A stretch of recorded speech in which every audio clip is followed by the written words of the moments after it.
Welcome to the show. This is a podcast where we like to discuss some of our dream movies for some of the biggest franchises in Hollywood. And I'm joined here by my co-host and dear brother, Jackson Copeland. Hey, folks. How you guys doing? All right, Jackson, let's get straight to the point here. Oh, okay. Lionsgate, they just came out with Mockingjay Part 2, right? Big successful franchise. And they've come to you. Me? To reinvigorate the franchise after the era of Jennifer Lawrence. Now, what's your pitch here? Now, let me tell you, this is a chance to possibly executive produce and write the movie. So it's got to be a great pitch here. All right. So I'm pitching the new Hunger Game movie on where they can go after the Jennifer Lawrence age. So I'm assuming at the end of this, Hunger Games movie, they've taken out Donald Sutherland. He's no longer the president. They're looking for a new president. But Katniss Everdeen never seemed like the presidential type. So she disappears off into nowhere. Nobody knows where she went. She's off being happy, presumably with Thor or whatever. So Thor's little brother. Thor's little brother. Or maybe Thor. Who knows? We don't know. So they decide to elect the next best thing. PETA. Okay. PETA is now the president of the Hunger Games world. Okay. All the districts, the United Districts of America, or whatever they are. Okay. And he gets in there, and obviously they're like, their whole goal was like no more Hunger Games and stuff. Yeah. But this is another Hunger Games movie, so there's got to be a Hunger Games somewhere, right? So how do we get to the Hunger Games then? He's obviously got rid of the Hunger Games. What happens next? So with any sort of politics, you'll see PETA gets in there just like any new president, any new leader, promising that he's going to end the Hunger Games, things like that. And eventually he finds that the people of the districts they can't survive without the Hunger Games. This is like 3 years later, there's just constant fighting, things like that. They need to be able to get their aggression out somewhere by watching people kill each other on TV. So there's just people like all the other senators and things like that are just coming to PETA every day like, you wouldn't have all this infighting if you would just bring the Hunger Games back. People are just clamoring for the Hunger Games back. They didn't really want them gone that bad. And PETA's like, PETA, not being Jennifer Lawrence, finally gives in. He's not as strong. He's not as strong as Jennifer Lawrence. She would have never let that happen. But PETA, he just kind of wants to keep everybody happy. So he brings the Hunger Games back. With the exception of, okay, I'll bring the Hunger Games back, but I'm not going to put innocent people in it anymore. We're not going to be picking one person from each district. We are going to pick 13 people from one district. District CBA, Cell Block A. It's an entire district, an entire city that's been walled off as a penal colony for the districts. That's where they send all of their prisoners and all their criminals. most dangerous prisoners who are on death row, sentenced to die. They're just the most evil people. They pick 13 of the most vile, terrible criminals that they can. Enter our new protagonist. What's his name? His name is Slade Grimlock. Slade Grimlock. Slade Grimlock, and he's played by Jason Statham. Okay. All right, so Jason Statham is a guy, he's living in this horrible Cell Block A district, and now, is there a love story similar to the original trilogy? No love story. No love story? He may have some bitches or something that he's sleeping with in the penal colony because it's a male-female, it's an integrated prison. Yeah, Escape from New York-ish. Yeah, it's kind of Escape from New York style prison. So he may have some bitches or whatever that he's sleeping with, but, he don't love those hoes. So they pick him to be in the Hunger Games. He's like, oh, bollocks to that. There's no screaming or anything like that. He's just like, well, fuck. But it can't be a whole lot worse than this, right? Living in this Escape from New York world. Okay. So they take him, they put him in the Hunger Games. He's in the Hunger Games with, 13 of the most other, dangerous criminals like that, and I suppose in this Hunger Games, the title will be Hunger Games Reloaded.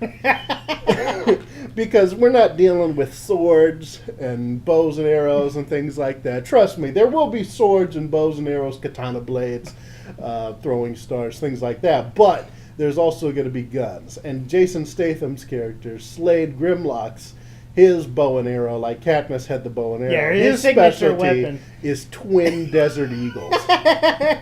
Twin Desert Eagles, okay. Like, they come in and they're like, what's your specialty? And he picks up the twin Desert Eagles, and then he makes a jump, like dive, like John Woo style. Doves and everything. And shoots the targets and stuff, and they're all impressed and stuff like that. Okay. So yeah, Jason Statham, he goes in, he does the whole, where they show him practicing and things like that, and he's shooting things with the Desert Eagles. They we bring back Lenny Kravitz, if he's still alive in the movies, I don't even know. If he's dead, they bring him back, and he's like his twin brother or something. And he's like trying to get him all dressed up and whatever. And Jason Statham, he's just not having any of that. He just hates himself, putting on fine suits and whatever like that, tuxedos. Maybe there's even sort of like a, because of this whole prison vibe, there's like a prison chic type thing that he puts together for So him. like wife beaters with the tied around with the jumpsuits. tied around orange jumpsuit and stuff like that. He comes out and he talks to Stanley Tucci, and Stanley Tucci is asking him questions like, "Oh, what's it like in your cell block district or whatever?" And he's like, "It's bollocks." And he's just like, "Oh, I love this guy," and. So he's very like vulgar to him and stuff. Oh yeah, people still love him. He just hates him, but everybody still loves him. Like Katniss, he's the opposite of Katniss, because Katniss had to try and do all these things to try and make people love him. Jason Statham is just being himself, just talking about how much he hates everything. He's just like, fuck all of this, and everybody's just like, yes, that is so great. I love this guy. He's such a breath of fresh air. He's kind of like Donald Trump. Okay. So he's like the Donald Trump of the Hunger Games. Exactly. So yeah, eventually the Hunger Games start. Maybe we get some some bad guys. You get I don't know, like the guys that played like the Hydra agents in Captain America. They could be some of the bad prisoners or something like that. Jason Statham eventually kills in the Hunger Games and stuff. Obviously our hero has to win the Hunger Games. Of course, yes. And maybe we'll have maybe Woody Harrelson is in the Hunger Games again for some reason. He's just like, how am I here again? But he does, and he dies, and Jason Statham is like, no, and then just goes straight up Jason Statham on all of them. And then he finally wins, and he's about to go out. Oh, there's another plot twist that I haven't told you about. Okay. Soon after Peeta signs the Hunger Games back into existence, he's actually poisoned. Okay. He drinks some poison wine or something like that, dies all Game of Thrones style, right? Okay. And he has a little brother, not named yet. I'm thinking Jiminy or something like that. For now, his name is Jiminy until I think of something better. Okay. But his little brother Jiminy inherits the presidency. Okay. Because we don't know how their politics works. It's Yeah. kind of king style. Yeah. So he inherits his presidency. So now we have a boy president, and this boy president is just straight up like Joffrey. He's just an evil prick of a dude. So right when Jason Statham wins the Hunger Games and he's about to exit, the boy king or whatever is just like, I want more entertainment, and then they push Jason Statham back into the Hunger Games, and they throw some lions in there. Maybe like 6 different lions are coming at him. Jason Statham, he's out of bullets with his twin Desert Eagles, things like that. All he's got a couple bottles, and he just kind of breaks the bottles together, so he's got 2 broken bottles, and then he just runs at the lions, and then it's credits. It ends like the Gray, to where he's about to just take on these lions, and then maybe we have some Rage Against the Machine that Come plays on! at the very end, like the Matrix. Yeah, come on! Come on! And then it cuts to the credits, and then we hear that that awesome Rage Against the Machine soundtrack. Okay. That's Hunger Games Reloaded right there, start to finish. Okay, so who would direct the movie? Oh, John Woo. John Woo? I'd bring John Woo back. I'm sure John Woo, is probably... He's been on the internet. He's seen that people are like, oh, John Woo, and they're all hating on him and stuff. I would be like, John, I want you back, but I don't want you to try and do this with restraint. I want full John Woo on this. We got a budget for doves. We got all the wires and stuff like that. So I want this a straight up John Woo movie, Hunger Games. Hunger Games Reloaded. All right. Shotgun sound. All right, sounds promising. Now, of course, they're going to want to turn this into a franchise now. Do you have ideas for maybe potential sequels, spin-offs, maybe? Oh, I've got sequels up the wazoo. Okay. Let's hear them. What would the sequel be to this? The sequel, we'd have John Woo returning, obviously, because this did well enough to get a sequel. It's Hunger Games, fully loaded this time. And it picks up right at the end of the last one here. Jason Statham has defeated all 6 lions. He's standing there, just, covered in blood, just panting with bottles in his hands on the bodies of like 6 lions. And then he finally gets to exit the Hunger Games. Flash forward like 1 year later, he is, he's living in the lap of luxury now. He's a famous celebrity. He's got all kinds of chicks feeding him grapes and things like that. Yeah, similar to in the Hunger Games movies where they kind of became, like you said, celebrities and they got to live in laps of luxury. Exactly, except he's enjoying it. Like Jennifer Lawrence didn't enjoy it. He's just loving it. And the people still love him. In fact, he's actually running for public office. He's like a Donald Trump now, to where he's running for public office. He just comes out and he's just like, bollocks to everything, and everybody's like, yes, and they're clapping and they love him, and he's doing great in the polls and things like that. But suddenly the United Districts of America gets attacked. They have a terrorist attack by some extremist Europeans or something like that. Because we delve more deep into what the Hunger Games world is like. The United Districts of America, you thought it was bad outside the capital. It's really bad in Europe. Like, there are people just selling their mothers into slavery for like a slab of rat meat or something. Could you imagine selling your mother into slavery and for rat meat? That's the best that you get. Right. So these European terrorists, they attack something, they blow something up, they kill a whole bunch of people. The United States of the districts or whatever, they're in mourning, things like that. And the boy president from the last movie decides that the only way to punish these terrorists is by putting them into another Hunger Games. But the twist is, the boy president is a little bit threatened by Jason Statham's new political prowess. So he decides that he is going to try and pressure Jason Statham into going back into the Hunger Games to fight the terrorists. He comes out, gives this rousing speech about how these terrorists tried to, destroy our way of life and everything like that, and we want our American hero, Slade Grimlock, to go up against them in a Hunger Games. He's a Hunger Games veteran, and we are sure that he's going to come in and kill these terrorists. Jason Statham is watching this speech on TV. He spits out his wine or whatever all over the TV, tells the person to get him a new TV or whatever. And then give me a new TV. And then talks to his political advisors, and they're like, if you say that you don't want to do this, you're going to look like you're un-American and things like that. So then he's like, oh, bollocks.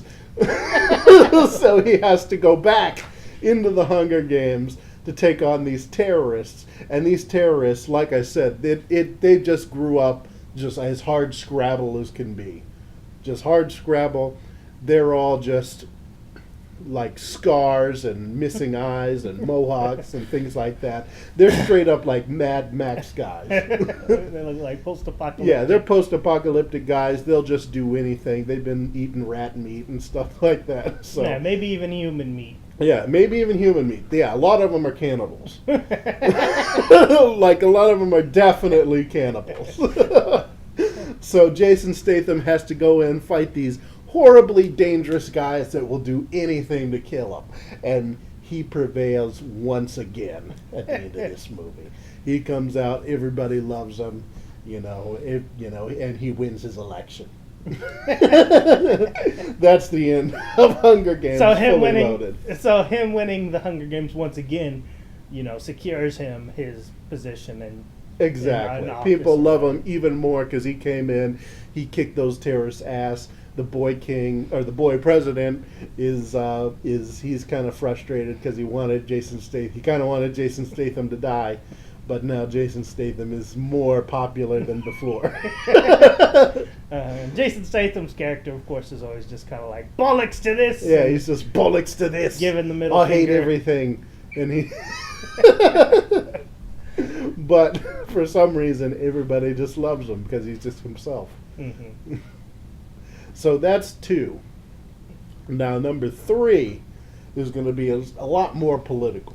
Okay. So it's eventually becoming more of a political thriller, I suppose, maybe? A little bit more political thriller. Now, let me set this up. The boy president, Peter's little brother, Jiminy, throughout most of the second, maybe even some of the first movie, we see, every time we see him, he has this 9-foot tall, just giant bodyguard. Okay. I haven't thought of a name, probably like Mike Coulter or something like that. Just a regular everyday name, but clearly this guy is some sort of mutant, and he's got like a suit of like Iron Man armor on top of his 9-foot tall, just monstrous. So yeah, not on top, so not only is he a 9-foot tall, like super mutant looking guy, Yeah. he's also got Iron Man. Yeah, armor. he looks like the Hulk, but with Iron Man's armor on. And this is his bodyguard throughout the whole movie. I'm just setting this up because it'll come in handy later on in this pitch. So that's his bodyguard, Mike Coulter or whatever. Jason Statham's character at the beginning of the third movie has started his campaign for president. That's right. There are still presidential elections. The boy president is finally having to defend his presidency against Jason Statham. They do a debate. The first debate of the general election, Jason Statham smashes the kid. I mean, he's just on him about all the issues. Well, not even about the issues. Jason Statham just comes in, he does his usual, just like, bollocks to all of this, and people are just clapping and stuff like that. That's his campaign. Yeah, the boy is trying to talk about the issues, but Jason Statham is just like, well, I think that's fucking stupid. And then everybody's like, yes!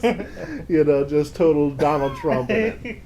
So the kid is just like, I've got to find a way to defeat this Jason Statham because I'm never going to win this general election. The people hate me.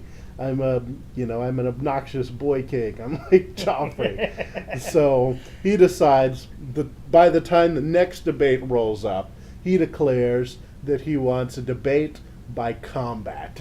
And that's when Jason Statham and there's a few other a few other independent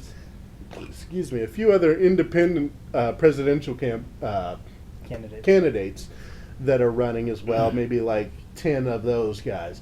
And so he declares a debate by combat to where they are all going to debate via Hunger Games. So Jason Statham, who didn't know this was going to happen, is just like, again? Bollocks. This is the third time he's got to enter the Hunger Games, but he does it anyways. He figures, what's the worst can happen? I'm fighting a bunch of old politicians and a boy.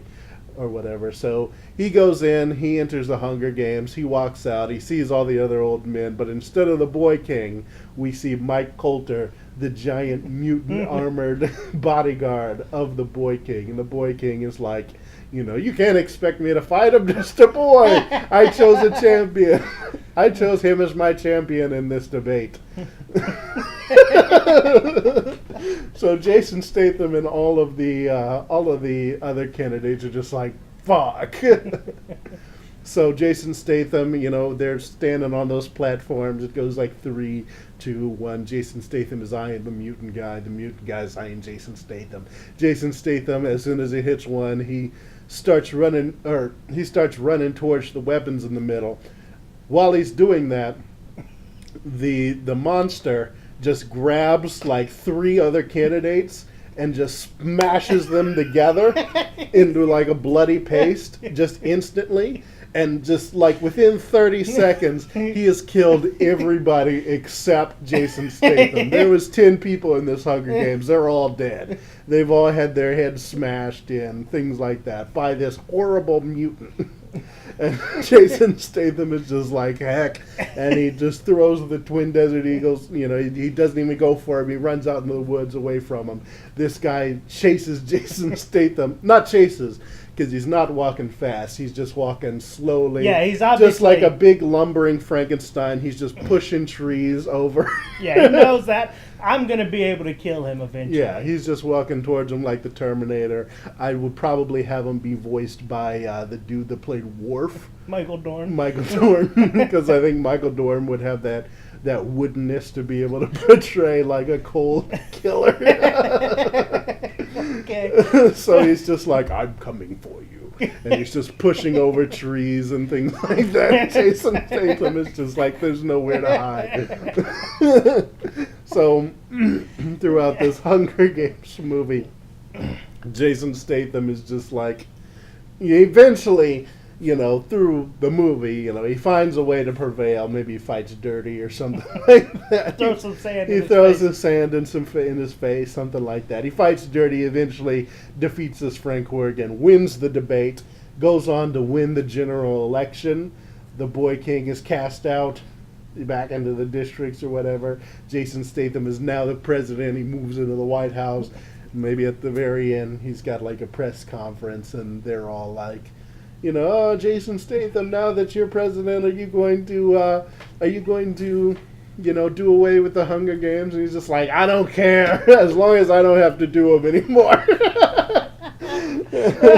And that's just the end. Maybe you have a Katniss cameo or something somewhere. Katniss is watching it and shaking her head. Yeah, she's like, what happened? She's like, this is what my revolution was for. So, what's this one titled? You had, this Hunger one Games is Reloaded. the final round. Final round? Yep, the final round. So it's Hunger Games Reloaded, Hunger Games Fully Loaded, and Hunger Games the final round. Yep. Okay, yeah, it sounds, interesting. I mean, I definitely want to see that. I definitely would love to see that. Like, if they were like, you know what, we're going to go with this movie. I mean, it could probably be done pretty cheap. Doesn't have to have a lot of stars, like you said. You just get Jason Statham. Yeah, pretty much Jason Statham. Maybe you bring back Lenny Kravitz for all the movies. Mm-hmm. And, and that's the only stars that I might have. You just have some, like, crazy looking dudes for him to fight. Yeah, you just get then Michael Dorn in the last movie. Well, Michael Dorn would have to be in all of them, right? Yeah, Michael Dorn would be in all of them. But I mean, he wouldn't have to say much. He wouldn't have to say. Maybe just a line or two in the second one, and then he'd have all his lines probably in the third one. But still, there wouldn't be very much. He'd still just be like, I'm coming for you. I'm going to kill you. Yeah, it'd just be a lot of like that. Or like, I'm you going can't to crush run. you like a bug. You can run, but you can't hide. Yeah. As he's just like blasting trees, because he also will have like laser vision. Because of the power armor, it gives laser vision. It gives him like the repulsor. He's got laser vision, and then he's got like retractable blades from his arms. I would love to see that fight, though. I mean, Jason Statham. Jason Statham is unarmed. Yeah, he didn't even grab his Desert Eagles. Didn't even grab his Desert Eagle. perhaps he makes some sort of weapons out of bamboo or something and defeats him. But that's just how cool of a character Slade Grimlock is. Slade Grimlock. Slade Grimlock. Sounds like a tour de force for Jason Statham. Get him on the phone. I think so. All right. Did you have any ideas for any other movies you wanted to try to pitch, or? Any other movies? Well, let's see. What else did we have? What else is out? It's Fast and the Furious. Yeah, they just announced that Vin Diesel announced that there's going to be some spin-offs and Obviously more movies. Fast and the Furious movies. But like spin-offs, it's just kind of like what could they do? Who are they going to spin off? besides like The Rock. Yeah, you spin The Rock off and that's pretty much it. Like I wouldn't really care to see like a Tyrese movie. No. What I'd like to see is them add other beloved characters into the Fast and Furious franchise. Like create a shared universe that way. That would be great. Okay. Like, what do you have in mind? So, so let me put the scenario in your head. Vin Diesel has come to you, Jackson, and said, we want you to, streamline our universe with other franchises. Throw in a couple franchises you want. Anyone, doesn't matter, even from different different companies. production companies and everything like that. We can go to Warner Brothers, whatever, Paramount, whatever. Mm-hmm. We want you to come up with some new spin-offs and future sequels. Okay. What do you have in mind? So this one here will be, it'll start out like somewhat after the last one. Maybe the whole gang is like in a bar or something like that, playing pool, having a good time, drinking Coronas. Of course. As they usually do. And then all of a sudden, just everybody else in the bar just walks out on a dime except for the gang. And they're like, what happened? What's going on? And from the back room, Kurt Russell walks over to him and is like, your country needs you again. And Vin Diesel is like, fuck that. We already helped you defeat Jason Statham. What do you want us to do now? And he's like, hey, I saved you guys. If I hadn't warned you about Jason Statham, you all would be dead. So as far as I'm concerned, I own your asses. And they're like, all right, what do you need us to do? And he's just like, we have an operative. We had an operative in South America. Was just supposed to go down there, take out a few, ruthless dictators and come back. But it's been radio silence for the last 48 hours. We need you and your team to go in and extract him. And Vin Diesel's like, we're not operatives. What if we don't want to do it? And he's just like, hey, I'm a very powerful man and I can make things very, very, sucky for you guys. It'll just suck to be you guys. Yeah, it would suck to be you guys. And that's Kurt Russell there. So they're like, all right. So then they go back to Kurt Russell's base. You have the obligatory thing where like Vin Diesel's like, well, we're going to need some more horsepower. And then Tyrese is like, this is crazy. Yeah, how are we going to do this? Tyrese this is crazy. Is like, this is crazy. Why are you having us go into South America or whatever? And then they have Ludacris build up their cars into like these, Jeep-like, all-terrain vehicles that they can drive around the South American rainforest along the Amazon River. So they drop all their cars, in the Amazon, and they're just driving it around. These other tribes and stuff are looking at them, and they come across this operative that Kurt Russell lost, who is John Rambo. John Rambo's been living in the woods, because this is a trailer moment where they're looking for him, and they finally spotted him. Vin Diesel is in his souped-up Dodge Charger or whatever. He's doing donuts in a clearing or something, and then he gets ready. Rambo is standing on top of a rock with like a awesome compound bow made of bamboo and sticks. And then Vin Diesel starts driving at him, and Rambo jumps at him with the bow and arrow, and that's the trailer shot. But eventually they find out John Rambo convinces them that, Kurt Russell is a bad guy, and he's been forcing them to take out all these dictatorships and shape the world the way he wants them to. No, wait. I skipped ahead. First after their first initial encounter with John Rambo, they let him get away. So they make camp at that point. And at that point, John Rambo, obviously much more skilled operative than them, while they're sleeping, he comes in, he blows up all their cars. Now they're powerless, they're stranded, and now he's just, he's kind of hunting them one by one. Maybe he's taken out, like, friggin'... He's killed them? No, he's just like captured tied them up. Yeah, they can't find him. Like, maybe they got rid of Tyrese. Yeah, like Tyrese is like, I'm gonna go pee or whatever. And and he never comes back or whatever. And like, Vin Diesel's like, we're defenseless without their cars, without our cars. And then he like looks at Ludacris and he's like, you're gonna have to find us some horsepower.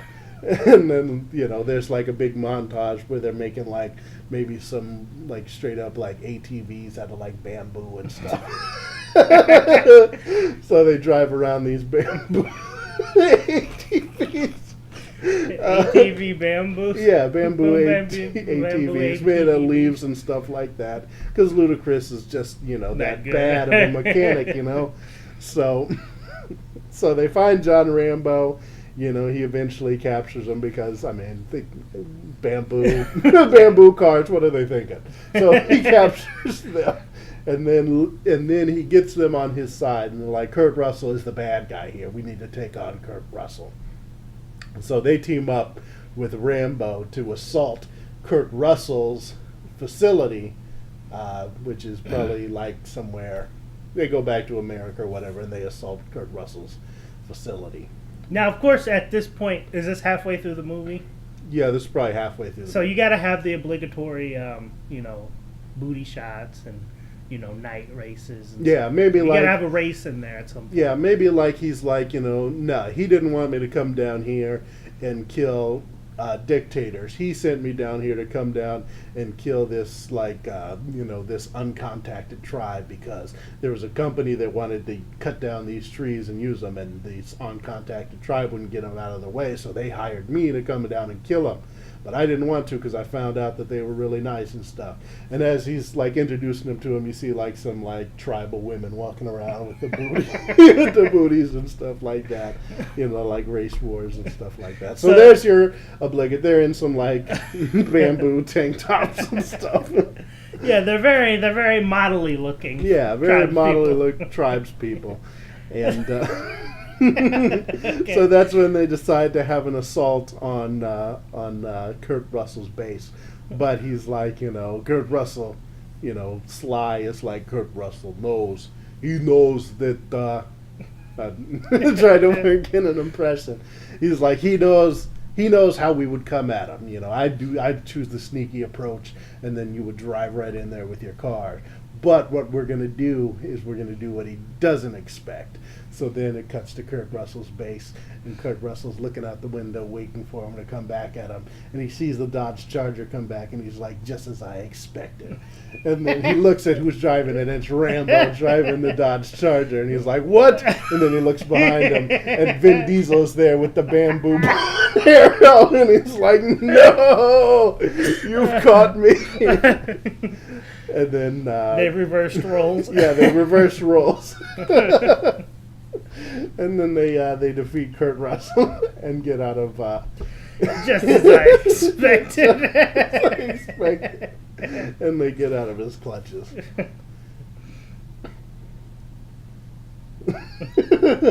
Okay, yeah. You go. You mix two franchises together. Rambo, it's Fast and the Furious, First Blood. He drew first blood. He drew first blood. He drew first blood. Mm-hmm. Hey, he drew first blood. He drew first blood. That was my Sylvester Stallone, and then my Vin Diesel. He drew first blood. We're family. Yeah, so at the end, Rambo becomes his family, I suppose. Yeah, Rambo becomes part of the family. The Rock's not in this movie because he's doing his own spin-off. Mm-hmm. And at the end, he gives him a Corona, and he's like, you can join, but only if you drink Corona. They all have a laugh.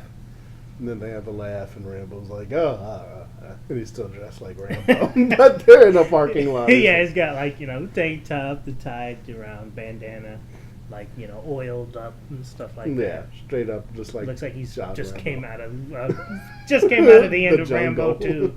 Or whatever, so yeah, that's a good one. I'd see that one. There you go. You have any other movies? um, Anything else you need me to pitch to you? I had a couple. Do you want to do? I know this one isn't pretty recent, but I would like to see what you would do with a Jurassic World sequel. Ooh, another Jurassic World. So obviously we just had Jurassic World, which had Chris Pratt and everything like that. You saw it, right? So Yeah. you kind of know where it left off. You know, what could the sequel be, maybe? So the first one was Jurassic Park. This one is Jurassic World. Let's see. Need a second to kind of work my gears here. We've got, at the end of the movie, we had the whole thing where the scientists left. Yeah, at the end with we had with the dinosaur thing, so anybody could have those dinosaurs now. Yeah, Chris Pratt and what's her face are like, yeah, maybe we're together. Who cares? The boys' parents didn't seem like they were getting divorced. But yeah, so it kind of just ended with like it seems like he's going off to another company or Yeah, he's military going off group. somewhere to give these dinosaurs. Okay. And if you want to, you can mix it with another franchise if you want, Yeah. or just create some other. I crazy think scenario. I think I've got something here. I'm thinking of an actor I'd like to use. Would you still bring back the original cast as well, like Chris Pratt and them, or are you gonna like scrap? Yeah, we'll have Chris Pratt in there. Okay, so this is what I'm gonna do. So it picks up at the end there. Chris Pratt, he's getting he's not getting married to what's her name, Ron Howard's daughter. He's not getting married to Bryce Dallas Howard yet. But they're going steady, and they're like, you start off with some romantic stuff. They're at, like a dinner and things like that, and they're trying to like, can you believe that we survived a dinosaur island and stuff? We saw a raptor fight a T-Rex, fight a mutated dinosaur thing. And she's just like, man, yeah, that's crazy and stuff. And then eventually Chris Pratt goes home that night to find a man in his house waiting for him. And that man is Clive Owen. Clive Owen. Yep. We bring Clive Owen into this. Okay. Clive Owen is like, I've been waiting for you, because I suppose this is going to be confusing because Chris Pratt, his name is Owen. But, so he's like, I've been waiting for you, Chris Pratt. I'm from the future. Okay, so we're bringing in the future. So we're bringing in travel. time travel here. Okay. Maybe even Clive Owen. He's even missing an arm. Like, CGI make him missing an arm and stuff like that. He's from the future. He's straight up like, what you don't know is 10 years from now, the doctor, Dr. Edie Wong is going to hand those dinosaurs over to cyber terrorists who are going to use those dinosaurs to attack the country and eventually start making more dinosaurs. And those dinosaurs eventually get smarter and smarter, and they learn how to bioengineer their own dinosaurs. And then eventually the whole world is overrun by dinosaurs. There's only a small sect of freedom fighters, which I am a part of, that is fighting against our dinosaur overlords. And it's all because Edie Wong gives these dinosaurs over to these cyber terrorists. And Chris Pratt is like, whoa, I don't know what you're saying. I walked in here, you're sitting on my couch, you're one arm, I've never seen you before, you're some weird British man or whatever. And he's just like, yeah, well, that's where the last stronghold of humanity is in London. That's why I'm British. It makes sense. It makes sense. So Chris Pratt is like, I don't know what to do. I mean, I didn't know Edie Wong had all the dinosaur eggs or whatever. And he's like, of course Edie Wong had all the dinosaur eggs. And you're going to help me find them and destroy them. That's my mission, is to get you to help me find and destroy them. So Chris Pratt is like, He's like, okay. So then they track down Edie Wong. They find Edie Wong's dinosaur eggs and stuff like that. They beat the crap out of him. And then they take him back. And then, they destroy all the dinosaur eggs. They just kick, they kick them to shit. They just smash them And then Clive Owen's like, this should bloody well do it or whatever. Maybe they have a line where he's like, talk about walking on eggshells. Yeah, talk about walking on eggshells. And then Clive Owen's like, but, I should be changing if this is never happening. If we destroyed the eggs, there's, I should disappear or something like that, or change into somebody else. And Chris Pratt's like, I don't get time travel. I just followed you here. Yeah, I don't even know if you're a real time traveler. You could be crazy for all I know. So then, Clive Owen's like, you don't believe me? And so then he, grabs them, and then they go into the future. Where Chris Pratt is like, oh shit, look at all these dinosaurs. And you see some of the future where these dinosaurs are walking, they've grown longer arms so that they can hold machine guns and laser guns and stuff like Terminator. That. It's like Terminator. You see the dinosaur foot crush the human skull and stuff like that. And Clive Owen is like, this is the future that I've come from. The future that this creates, Father. And it's revealed that Clive Owen is the son of Chris Pratt and Bryce Dallas Howard. You said it was only 10 years.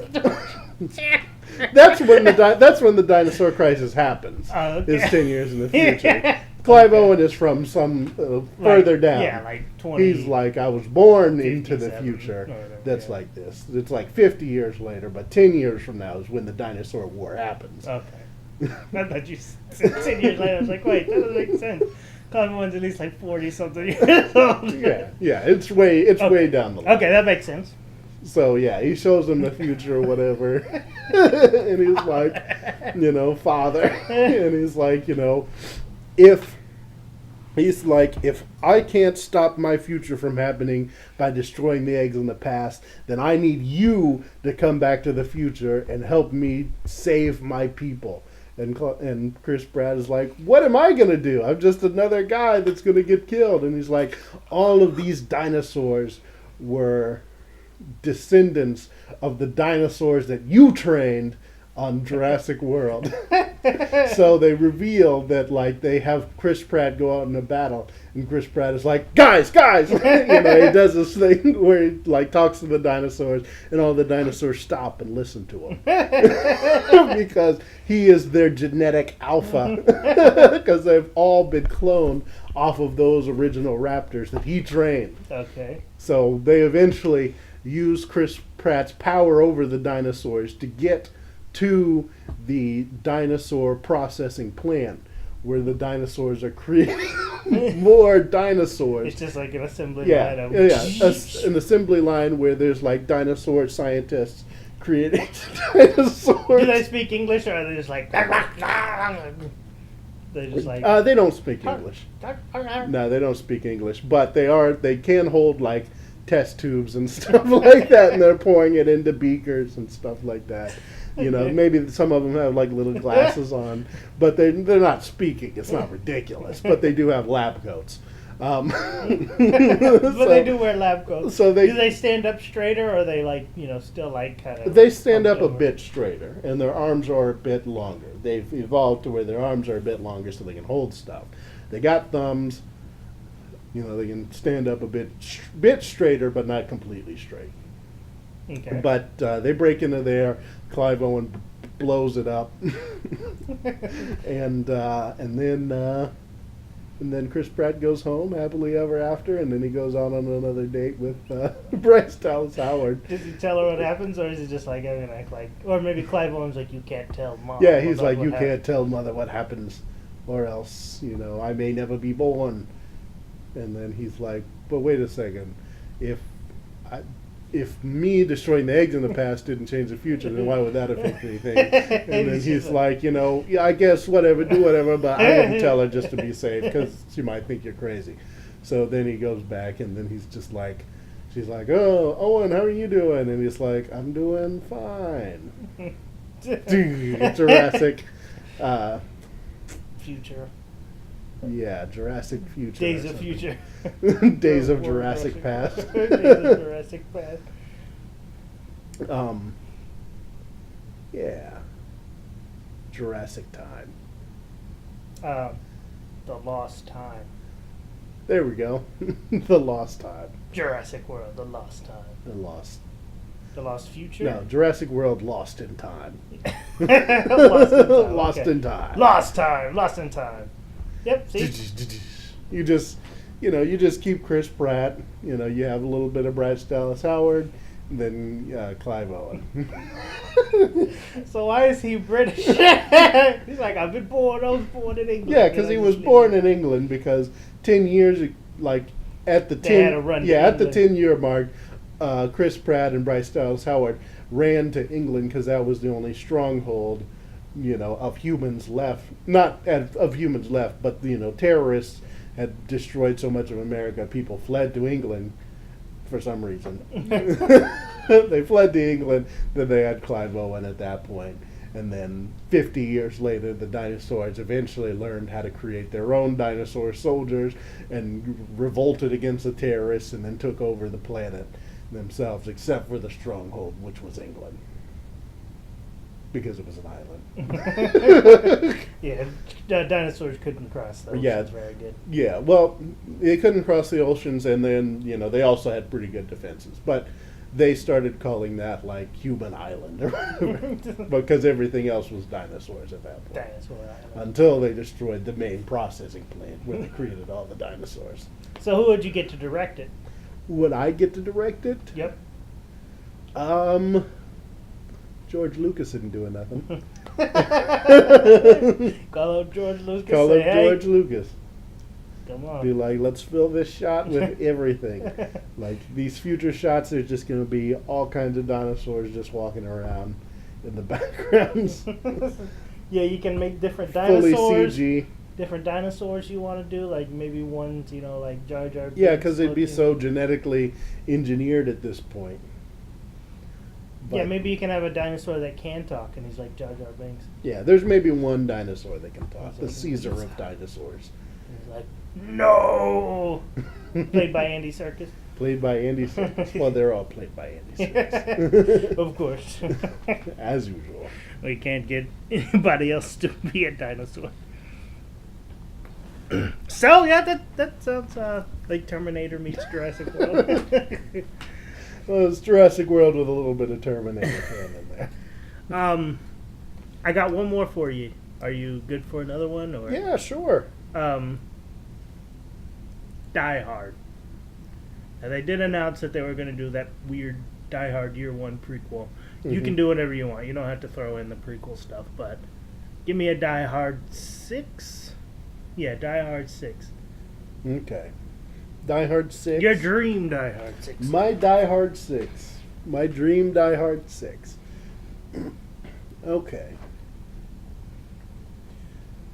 Let's see here. And of course, you can cross it over with any other franchise. It can have, people in it, whoever you want. You can bring back Bruce Willis if you want, or you just don't bring him back at all. You have to choose who directs it. Okay. But we'll wait till the end for the director. Okay, so I'm also going to use some time travel here. Okay. So by the last Die Hard movie, it just seemed like John McClane was just going around doing all kinds of stuff. Just like as some sort of quasi superhero or whatever, agent of the world. Yeah, not Or too something much of like a, I'm in the wrong place at the wrong time. It's like he's kind of looking for trouble. Okay. So essentially, we have Kurt Russell playing his character from Fast and the Furious is like, Bruce Willis. We need you. John McClane. We need you to do a mission for us.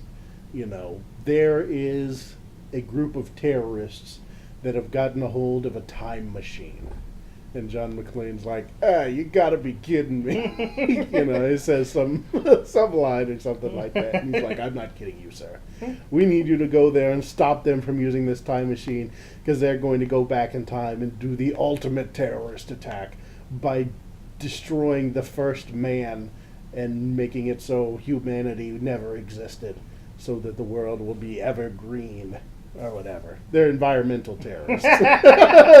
So they go back. I love his explanation. That just like at the end, he's just like, "Yeah, they're Environmental terrorists. That makes sense. Because John McClane is scratching his head at the explanation. He's So like, they're why like- do they want to do this? They're environmental They're going to terrorists. go back in time. They're going to kill the first man that crawled out of the ocean, stomp on him, and then be like, man was now forever dead, and, the earth will live forever. Mhm. Environment. So John McClane, gets on a plane or whatever, goes over to the terrorists. It's like in Scotland or something like that. Scottish terrorists.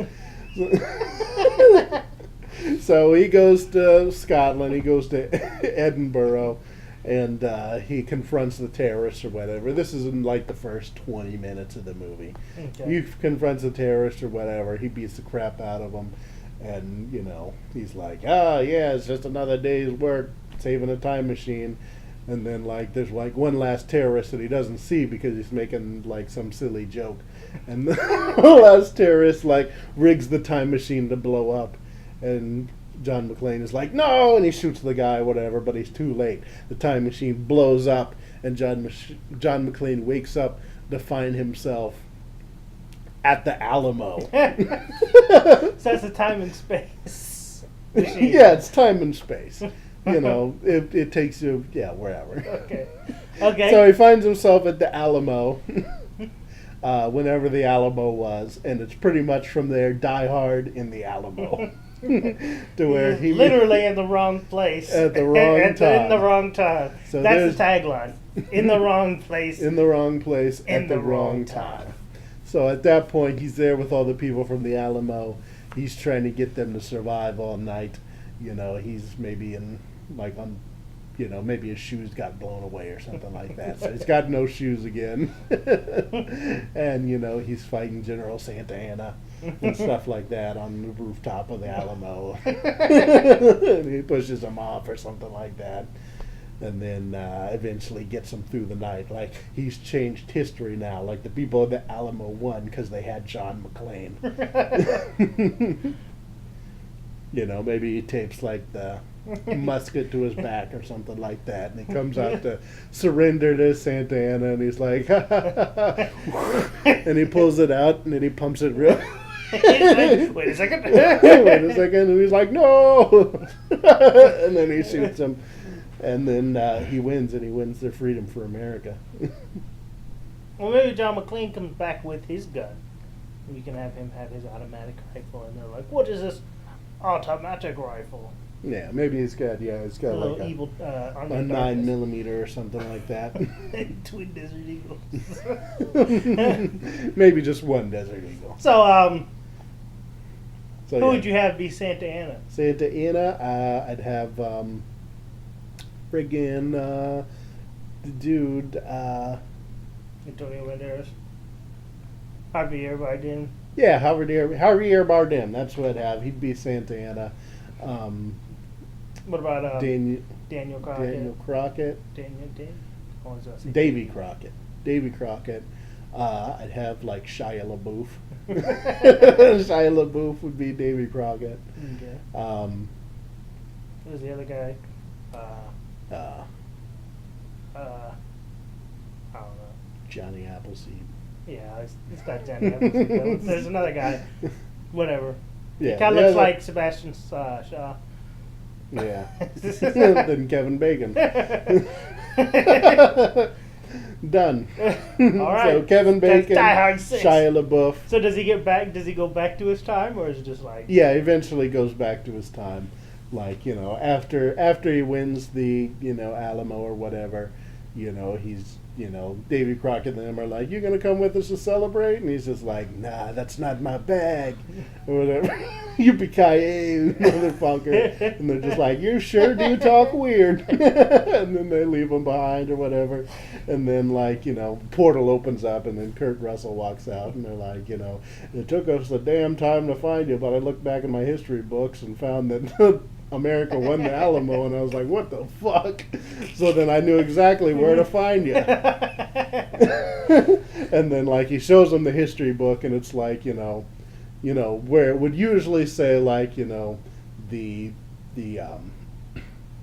rallying cry for the soldiers at the Alamo, it would usually say, remember the Alamo, but instead it's been changed to yippee-ki-yay, motherfucker, in the history books. He's like, not bad. He's like, not bad, eh?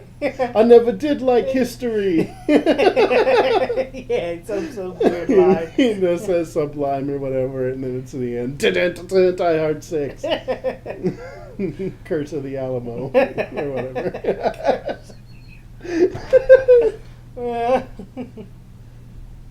There you go. There's another bit. You're like, there you go. I got a wall. There we go. Movie doctor for you. So you've given us a franchise, of course, with the Hunger Games movies. The other ones are all standalone movies. So yeah, the other ones are all standalone movies at that point, because there's not a whole lot you could do with John Rambo after that. I think Die Hard, I don't think you would want to go back to time travel. Obviously they'd make more Die Hards. Die Hard 7 would probably be in space. I think after that. I think movies should add that element at some point. Like once they start getting every movie should go to space then eventually. It should just be like space. Time travel, space. I could think the next Expendables is supposed to be in space. That franchise is pretty like, okay, we're sick and tired of these. And they're like, but what if we go in space? What if we go Fast in and the space? Furious needs to do that at some point. Space, time travel, one of the two. Oh yeah, definitely. Or aliens. Yeah, aliens need to go into space probably. No, just like aliens as a... Oh. I thought you meant the movie. It's aliens. They already are in space. Yeah. I guess they're mostly on a planet. So yeah, aliens. the next Aliens, Die Hard shit. would probably be in space. I'm not sure where you'd go. Maybe he gets abducted by aliens. Because it's in not the like wrong space. yeah, because they don't have space traveling technology yet. They've got time travel technology, but not space travel. Well, maybe that's it. He's just like wandering around and he gets like abducted by aliens. He gets abducted and by it's kind of like that mission, that Fallout mission, and he's just running around with like other people that have been abducted. Yeah, He's just kind of trying to break out. That's it. So he gets abducted by aliens. He's in this prison holding thing, and he sees there's 5 cows. There's there's an Old West guy or something like that, a caveman, and a fancy hoity-toity 17th century Frenchman or something. So with the powdered wig and everything. So he's just like, oh, geez, what are we going to do? We've been abducted by aliens. And so they're like, there's really nothing we can do. We've all been here for hundreds of years, and there's nothing we can do. We can't die for some reason because they've been experimenting on us. And Yeah, whatever we're in they here did. with all these cows, and it smells like cow shit. And they're just kind of like, oh, man, we've been here. It's so boring. The aliens come down every once in a while and fuck with your corn and shit. But otherwise, there's really nothing going on. And he's just like, I gotta get out of here. So then they crawl up into the bench or something like that and get out of their pen. Yeah, maybe they're all crawling through the fence and like all 5 of them or whatever, and he's just like, "Hey, this is what a TV dinner feels like," and they're like, "What?" Then He's the like, Old "Never West mind." guy is like, hey, this is what bring in, I don't know what they had packaged back then. This is like I don't know, cigar. Yeah, now I know what a cigar feels like in a cigar box. Yeah. And then the Frenchman is like, this must be what. A crepe feels like. Yeah, I don't know what it feels like to be in a crepe. They all go around and say, Yeah, their they have their own little things. specific. I know what it feels like to be in this. The cow is just like, moo. They got the cow in the vent. So they get out, they fight the aliens or whatever, and eventually take control of the ship, crash back into Earth or whatever. Like they crash into Mount Rushmore or something, like take Washington's face off or something. And then Bruce Willis gets out and he's just like, I never could drive. They're like, and that's the end. That's Die Hard 7 in space. Directed by the dude that did the Flubber movies.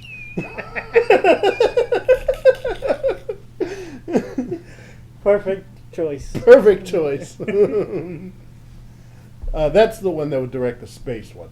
I didn't say who would direct the time travel one. I think you did, didn't you? Oh, did I?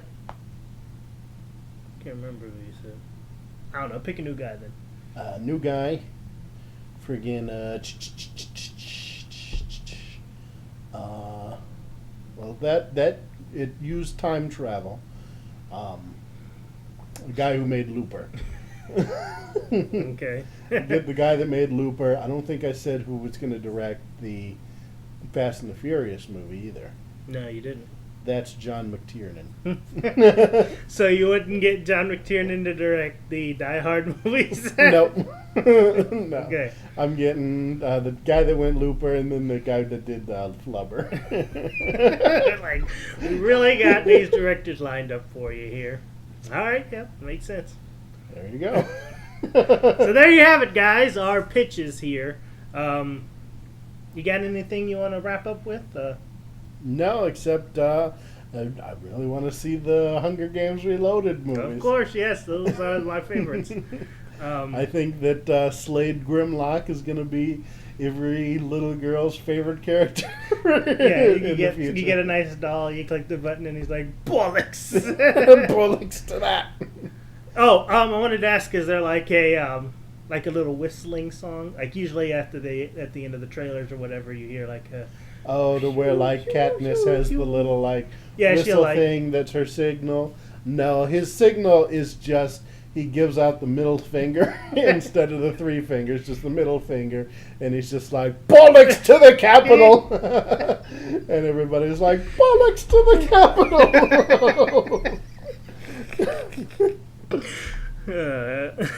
Well, there you have it. The Hunger Games new trilogy, as well as some other movies that are being pitched from Jackson Copeland, movie pitcher extraordinaire. That's right. You can follow him on Twitter if you want.